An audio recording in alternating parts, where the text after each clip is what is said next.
He divorced me at 50 and moved his new wife into our house. He told me I was too old, too boring, that after 25 years he needed someone livelier. Then he handed me divorce papers, married his mistress, and moved her into the house I paid for. They thought I'd walk away quietly, that I'd just fade into the background. But they forgot one thing. The house was never just his, and I still had the deed. Before I begin, I just want to say thank you for taking the time to hear my story. If you're comfortable, let me know where you're listening from and what time it is where you are. Now, let me tell you what really happened. I was 50 years old when Greg told me he wanted a divorce. We were sitting at the same kitchen table where I used to pack his lunches, balance our bills, and help Darius with his homework. He couldn't even look me in the eye, just stared at the steam rising from his coffee and said, "Elaine, I think we've outgrown each other." Outgrown. Like I was an old coat he didn't want to wear anymore. We'd been married 27 years. I gave up my promotion at the bank when Darius was born because Greg's hours were unstable and someone had to be home. I ran the house. I cooked, cleaned, kept our books balanced. I took care of his sick mother for nearly 2 years without complaint. I didn't ask for the world. Just a little respect. A little loyalty. Instead, I got divorce papers on a Tuesday and silence by Wednesday. By the end of the month, he moved out. Said he needed space. I found out later he didn't move into an apartment or a hotel. He moved in with her. Bridget. The woman he'd introduced to me 2 years ago as a co-worker from accounting. She was 34. The same age as our son. Greg didn't even have the decency to keep it quiet. Within weeks, they were posting vacation photos, smiling on beaches, drinking wine in Napa. Meanwhile, I was alone in the home I built from nothing, sitting on furniture I picked out, staring at empty chairs. Darius tried to play neutral, poor thing. He was 25, grown, but still stuck in the middle. "I don't want to take sides," he told me. I told him, "You don't have to. I already know where everyone stands." Then one morning I got a letter in the mail. Not from Greg. From Bridget. It was printed on pink stationery like some baby shower invitation. It read, "Dear Elaine, please schedule a time to collect the rest of your belongings. Greg and I are settling in, and we'd prefer to start this new chapter without interruptions. Mornings are best. Henley. Bridget Foster." Bridget Foster. She took my name. Moved into my house. Had the gall to call me an interruption. I sat at that table again and stared at the letter for a long time. My tea had gone cold, but I hadn't even noticed. My hands were trembling. Not from sadness. From rage. That house was mine. We bought it together, but I was the one who found it. The one who put down the down payment after working double shifts at the bank. My name was still on the mortgage. Greg never refinanced. He said it was too much of a hassle. Well, that hassle was about to become a problem. I picked up the phone and called my oldest friend, Monica. She'd been a lawyer for nearly 20 years and knew me better than anyone. When I explained the situation, she got quiet. Then she said, "Do you still have your name on the deed?" "Yes," I said. "He never changed it. And he never bought you out of your half?" "No." "Elaine," she said slowly, "you still legally own half that house." I blinked. "What does that mean?" "It means you don't have to ask for anything. You can file for what's called a partition action. You can force a sale. Or you can make them pay you." I didn't say anything at first. Then I asked, "Will they have to leave?" "If they can't afford to buy you out," Monica said, "yes, they will." I stared out the window at the roses I planted last spring. They were blooming again like nothing had changed. I said, "Do it." Greg called me 2 days later, all puffed up pride and fake concern. "Elaine, did you really hire a lawyer?" "Yes." "Why? What's the point of making this harder than it has to be?" "You already made it hard," I said. "I'm just returning the favor." He tried to guilt me like always. Told me I was bitter. That I needed to move on. That Bridget didn't feel comfortable with me being around. I didn't raise my voice. I just said, then maybe she shouldn't be living in a house that still has my name on the title. He hung up. But it wasn't over. Bridget emailed me again, this time with attitude.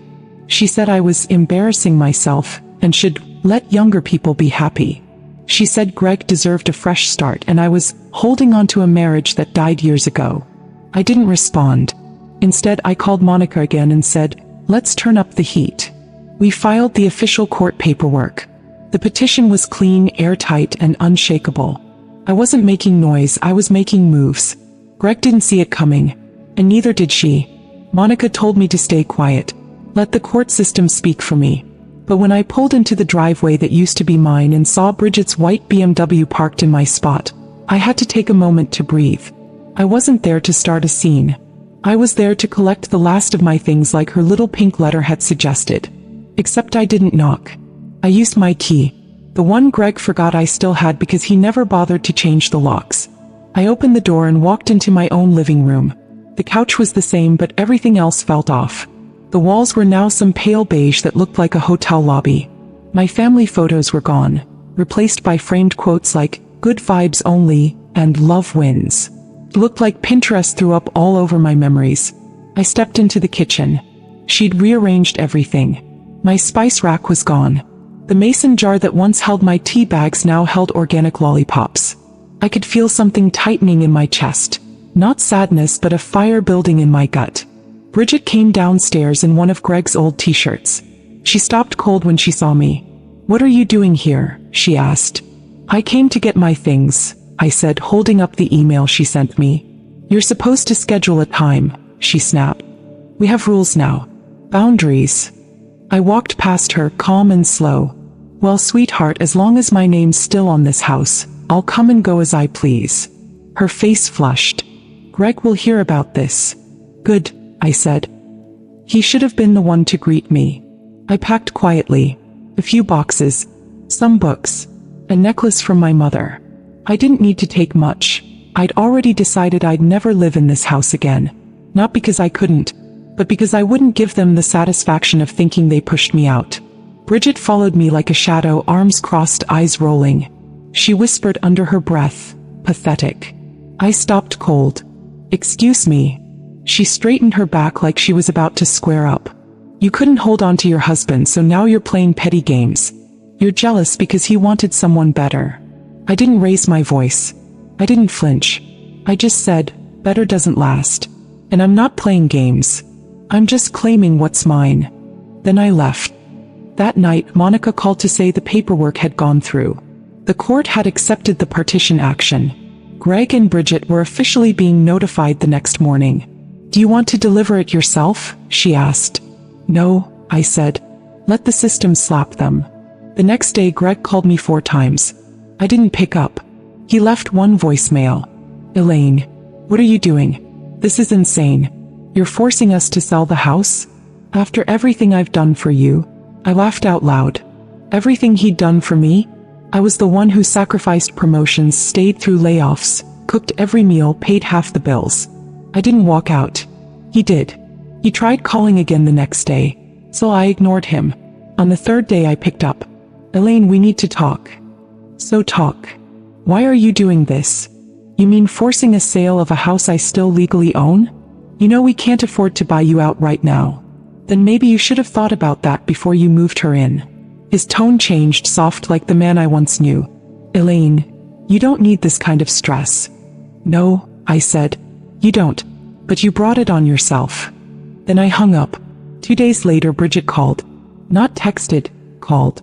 He was crying. "You're ruining us," she sniffled. "You're humiliating us. Please, Elaine, be a woman about this." I paused. Being a woman means knowing your worth. And I'm done shrinking for either of you. Then I blocked her. From that point forward, I didn't say a word. I let Monica do the talking and the paperwork do the cutting. Greg and Bridget hired a lawyer, tried to challenge the partition. It didn't work. The judge looked at the deed, the mortgage, and said the magic words. Miss Foster remains a legal co-owner. Unless the parties agree to a private buyout, the property must be sold. Monica smiled at me in court. I didn't smile back. I was still watching. Still waiting. Revenge wasn't complete yet. They still had keys. They still had a kitchen. They still had heat. But now, they also had a deadline. 60 days to either buy me out or get out. And I already knew they couldn't do either. Bridget wasn't working. Greg's salary hadn't changed. And now they had legal fees on top of mortgage payments. I walked past the house one morning and saw a "for sale by owner" sign on the lawn. They were trying to handle it themselves, avoid agent fees, maybe rush a sale. But the market was tough. And karma doesn't play favorites. I sat down at my kitchen table, my new one in my small but peaceful rental, and lit a candle. Not for them. For me.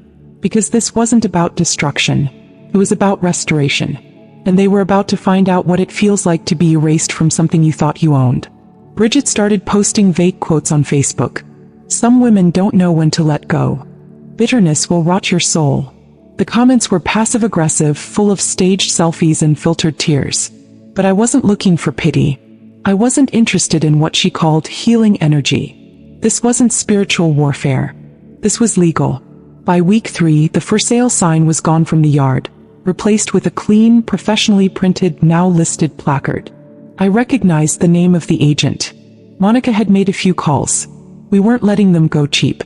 If they were going to sell the house, it had to be at fair market value. No shady under-the-table transfer. No backdoor deal to Bridget's cousin or Greg's golfing buddy. This was a clean split, which meant they had to work with us. Greg texted me again. This time it wasn't angry. We need to talk about the staging. I didn't respond. He tried again. Can you please not remove everything? Bridget's feeling really exposed right now. I almost replied. She wasn't feeling exposed when she wore my husband's t-shirt and told me I was pathetic. But I took a breath and passed it to Monica. She handled everything with the realtor. I didn't need to step foot in that house again, and that was by design. Let them feel the walls closing in. Let them walk past the bedroom I slept in for 27 years and wonder what else they didn't know. By the time showings started, they were already unraveling. Bridget called the listing agent in tears, asking if she could delay visits until they found a new place. The agent politely reminded her this was a court-ordered sale. Not a choice. A requirement. They had to keep the place spotless, ready for strangers to come in and judge their countertops. I heard through Darius that Greg was sleeping on the couch some nights. That he and Bridget were fighting constantly. That he told her, "This is what happens when you poke a bear." I wasn't a bear. I was the deed. They didn't just underestimate me, they misunderstood me entirely. I wasn't the kind of woman to scream or throw things. I was the kind of woman who signed documents with a steady hand and waited for the storm I planted to bloom. At week 5, an offer came in. Full asking price. No contingencies. The buyer was a young black couple expecting their first child. They fell in love with the house immediately. Monica told me before she told anyone else. They wanted fast. 2-week close. I said, perfect. Greg called me 3 times that day. I didn't answer. I was at my nail appointment, getting a shade called brick dust. I liked the symbolism. Later that evening, I checked my voicemail. First message, Elaine, come on. This is bigger than just us. You don't want to do this. Second message, you're really going to let strangers walk into our home and erase everything? Third message, I know we ended badly, but this is vindictive. You're not leaving us with anything. It was the first time he said it out loud. As if they were a unit now. As if his betrayal had matured into something legitimate. I suppose that was his way of saying Bridget was in this with him for better or worse. Unfortunately for them, worse was what I had left. The day of the final walkthrough, Greg had to be out of the house for 4 hours. I know this because Monica told me they requested a brief extension to clean up. The buyers had already scheduled movers. There was no more time left. When they left that house, they weren't owners. They were trespassers with keys that no longer worked. Me. I was $370,000 richer. Greg finally broke his silence in person. He showed up at my new place, a quiet little 2-bedroom unit with a garden view, and knocked like he still had the right. I opened the door but didn't invite him in. He looked smaller. Not thinner, just shrunken. Like gravity had finally caught up with his lies. I came to ask you something, he said. I crossed my arms. Can you help us with the deposit on our new place? We're short. I stared at him. Excuse me. He raised his hands. I know how it sounds, but we had no idea you'd go this far. We thought. You thought I'd stay quiet, I finished for him. He nodded.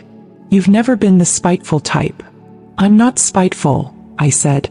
I'm strategic. There's a difference. He shifted, awkward in his stance. Bridget's staying with her sister. I'm at a hotel in River Park. I didn't think it would end like this. You ended it, I reminded him. You made your choices. You moved her into my house before the ink on our divorce was dry. He had the nerve to look hurt. We were in love. Love doesn't steal. Love doesn't lie. And love damn sure doesn't send me a letter on pink paper asking me to schedule pickups like I was some stranger. His eyes dropped to the floor. I leaned against the doorframe. You didn't just replace me, Greg. You erased me. So I did the same. He stood there for a second, then nodded slowly. No argument. No outburst. Just quiet understanding. The kind of silence that follows true defeat. When he left, I didn't close the door right away. I watched him walk away. I thought about the years I spent shrinking so he could feel tall. Thought about every time I bit my tongue so he could save face. Thought about the nights I cried in that house while he was working late. And I smiled. Because sometimes justice doesn't come with sirens or applause. Sometimes it comes with a signature on a dotted line and the sound of a man realizing he bet everything on someone who didn't even read the fine print. Let them figure out where to go next. Because I already knew where I was headed. A week after the sale closed, the house I helped build became someone else's fresh start. I didn't cry. I didn't even drive by. Monica offered to meet me for lunch to celebrate, and we did. Over catfish and collard greens, she toasted me with sweet tea and said, "You did what most people only dream of doing. You made them feel what they made you feel. Powerless." I nodded, but inside it wasn't just about revenge. It was about restoration. Peace. Closure. And if I'm being honest, maybe just a little bit of vengeance too. Greg and Bridget had officially vacated the property 2 days before closing. The real estate agent told Monica they left it clean but cold, like a hotel room after checkout. I could picture it. Bridget trying to fluff pillows while cursing under her breath. Greg probably stomping through each room, grumbling about lawyers, paperwork, and me. They thought I was petty. But I wasn't the one who crossed the line first. They did that when they moved her into my home like I had never existed. Darius called me the next evening. "Mom," he said hesitantly, "Dad's not doing great." I stayed silent. "He's staying with a friend for now." He said something about his credit being shot. Said Bridget's blaming him for everything. "She should," I said plainly. He let her play queen in a castle that wasn't his. Darius sighed. "I don't want to take sides." "You already did," I said gently, "when you stayed quiet while they treated me like a ghost." He didn't respond to that. Just whispered, "I'm sorry." I didn't need him to grovel. I just needed him to understand the depth of what had happened. Not just to me but to the idea of family, loyalty, respect. Later that week I got an email from Bridget. It started with the usual faux politeness. "Elaine, I know we've had our differences." She went on to say they were looking for a new place but having a hard time. She asked if I'd be willing to loan them part of the money from the house sale to help them get back on their feet. She even had the gall to write, "After all, it's not like you need it as much as we do." I stared at the screen for a long time, blinking slowly. Then I hit delete. No reply. No engagement. No reaction. That silence would be louder than anything I could say.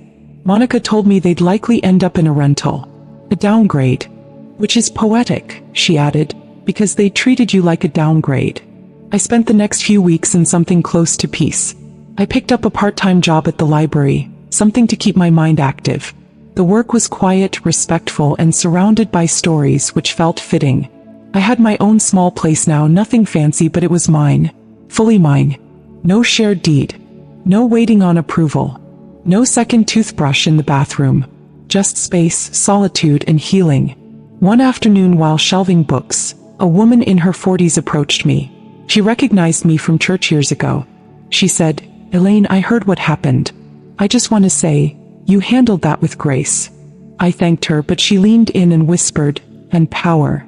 That part stayed with me. Power. I never thought of myself that way before.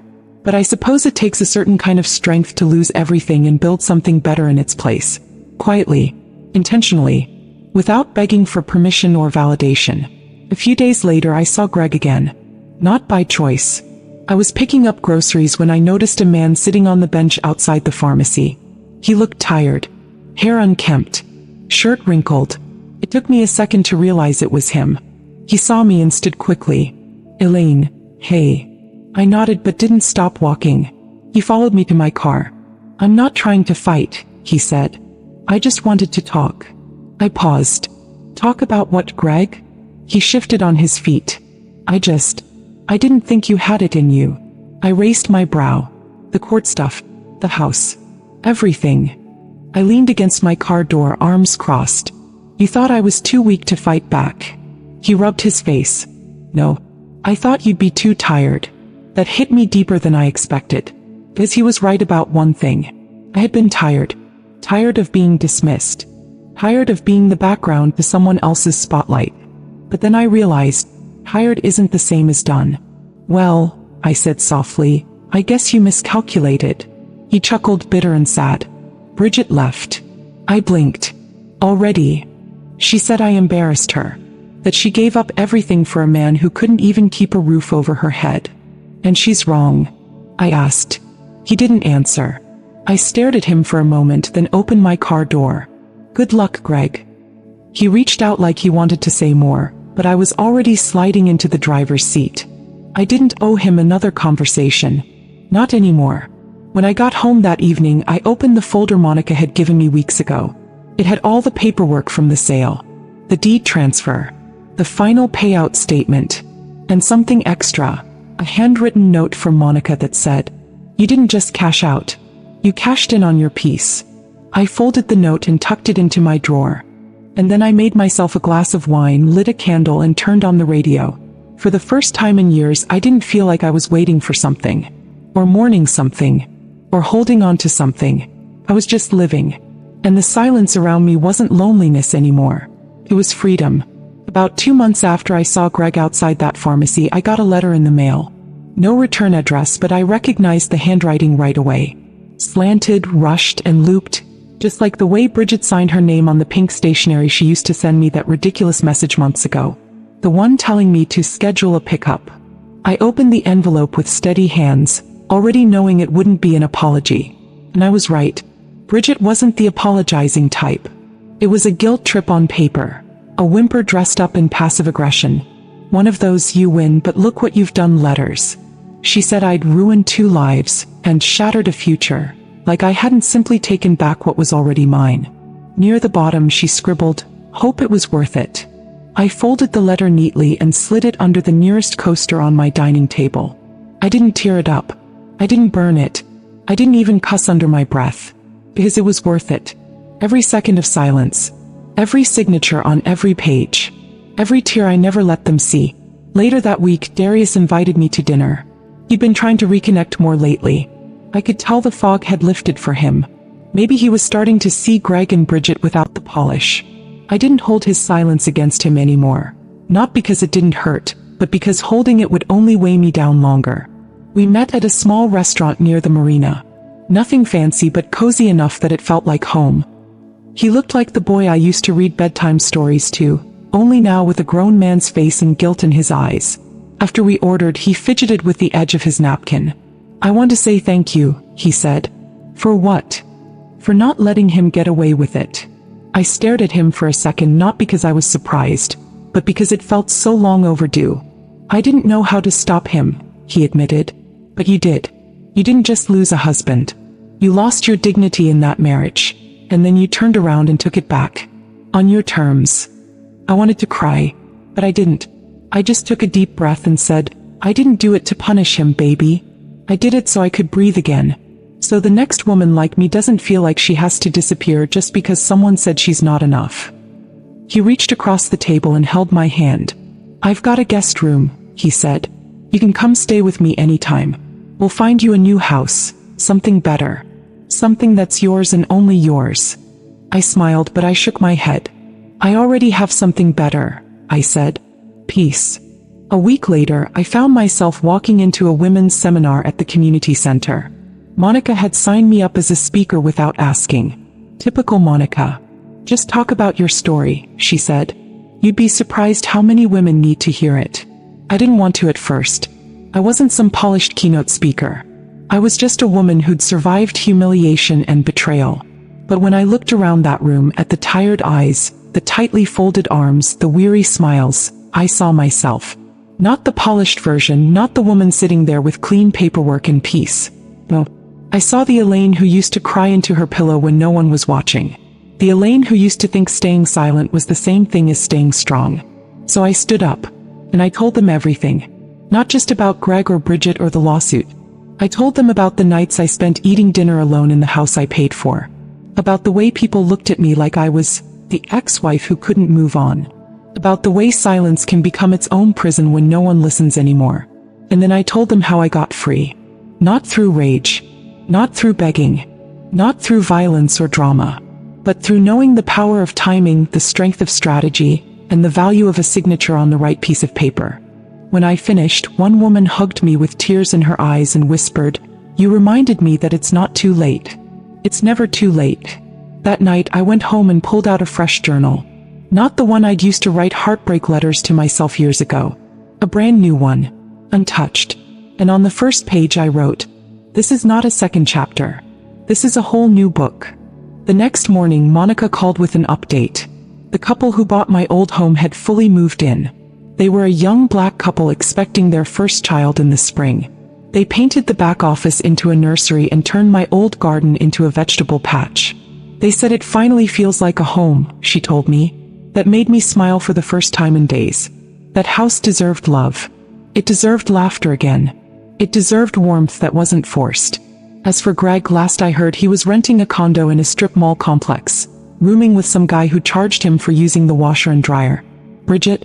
She ghosted from social media. Some say she moved back to Ohio. Others say she works part-time retail and tells people she used to live in a big house. I don't really care. Because the day they decided I was expendable, when they moved her into my home and treated me like a footnote, they handed me the match. All I did was strike it. Now I sit in a kitchen that's entirely mine. There's no echo of anyone else's footsteps. Just me, my mug of tea, and the hum of a life I built from the ashes. The mug I'm holding says unbothered and paid. It was a gift from Monica, and it makes me laugh every time I sip from it. I don't think about what I lost anymore. I think about what I reclaimed. My dignity. My voice. My damn name. And the best part? I did it all without ever raising my voice. Because silence isn't surrender.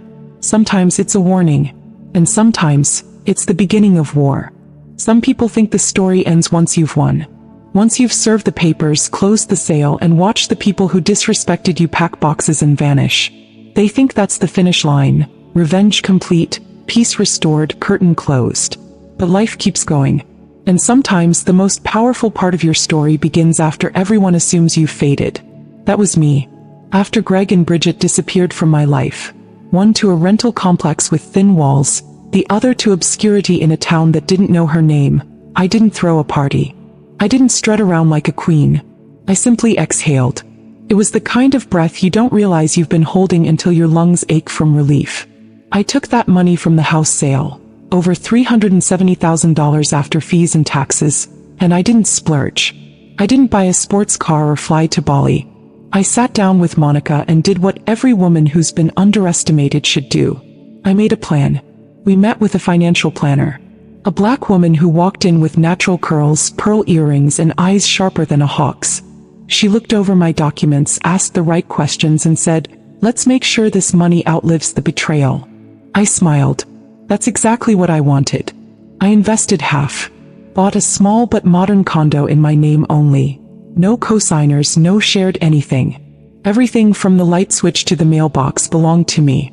And I disappeared. Not in the dramatic sense. Not in the fake my own death sense. I mean socially, emotionally, digitally. I deactivated my social media accounts. Stopped attending the same church where whispers followed me like perfume. I let people wonder where I went. Let them guess whether I'd lost it or moved on. I moved, all right, 2 states away. A quiet town in northern New Mexico. Far from the chaos, far from the memories, far from anyone who would ever introduce me as Greg's ex-wife. Out here, people know me as Ms. Foster, the woman who volunteers at the animal shelter, who bakes too much banana bread, who plants marigolds and sings old gospel songs on her porch. No one here knows that I once cried myself to sleep in a house that was legally mine but emotionally stolen. No one knows that my silence once fed someone else's ego. And I like it that way. Every now and then I get emails from old acquaintances. People who used to pity me now suddenly want to check in. Sometimes it's women going through something similar, asking if I have advice. Sometimes it's gossip disguised as concern. And once it was Greg. He wrote me a short email last fall. The subject line said simply, "I'm sorry. I didn't even open it. Deleted it on sight." Because sometimes silence is the final answer. The kind of silence that closes doors permanently. But I didn't stop there.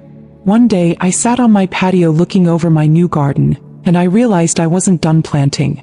Not just flowers, but something bigger. Something lasting. So I took a portion of the sale money, $50,000, and donated it to a local women's legal fund. Anonymous. No plaque. No announcement. Just a wire transfer and a note that said, "For the women who don't yet know they're allowed to fight back." The fund director later wrote in their newsletter that the donation helped 3 women escape abusive marriages, and 2 of them used it to file lawsuits that changed their lives. That's what real legacy looks like. Not just surviving the storm, but lighting a torch for the women still stuck in the dark. I don't tell people everything. They don't know the details. They don't know about the pink stationery or the court hearing, or how Greg looked when he realized I wasn't bluffing. But sometimes I sit at my kitchen table, sunlight pouring in, a fresh cup of tea in hand, and I write it all down. Not for them. For me. To remind myself of who I was when I walked through fire and came out clean. You see, Greg didn't just lose a wife. He lost access to my loyalty, my softness, my silence. Bridget didn't just lose a house. She lost the illusion that she could build happiness on someone else's ashes and not get burned. They both learned a lesson most people never see coming. Never assume the quiet ones are weak. Never assume the polite ones don't know how to destroy you legally. Never assume the woman you wronged has nothing left to lose. Because sometimes she's just waiting for the right moment. And when that moment comes, she won't yell. She won't cry. She won't even look back. She'll cash out. And you'll be left homeless.